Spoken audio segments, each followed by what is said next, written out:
আসসালামু আলাইকুম বন্ধুরা, সবাই কেমন আছেন? আজকে একটি ডবল এজার গ্লাস মেশিং এর অপারেটিং শিখাবো সংক্ষেপে।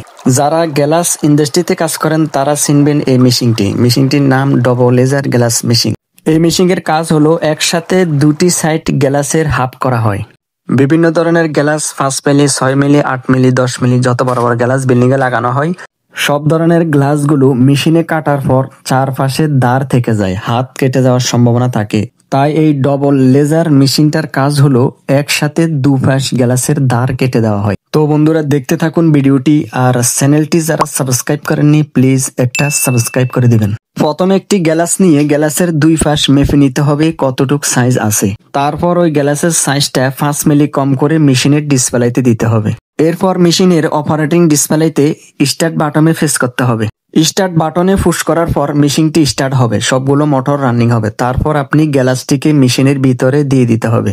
গ্লাসটি মেশিনের ভিতরে দেওয়ার পর এবার গ্লাসের দুপাশের দাঁড় অটোমেটিক ভাবে মেশিনে কেটে সমান করে দেবে।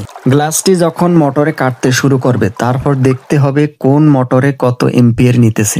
যদি গ্লাস কাটার সময় মোটরগুলো 2 থেকে 3 এম্পিয়ারের বেশি নিয়ে নেয় তখন আপনি হাত দিয়ে ঘুরিয়ে মোটরগুলো হালকা ফিসে করে দিবেন। এতে করে আপনার গ্লাস বেশি কাটবে না এবং মোটরের উপরে প্রেসার পড়বে না, সহজে মোটর নষ্ট হবে না। গ্লাসটি যখন পুরো কাটা শেষ হয়ে যাবে তখন বের হওয়ার সময় আপনি মেপে দেখবেন গ্লাসটি কতটুক আছে।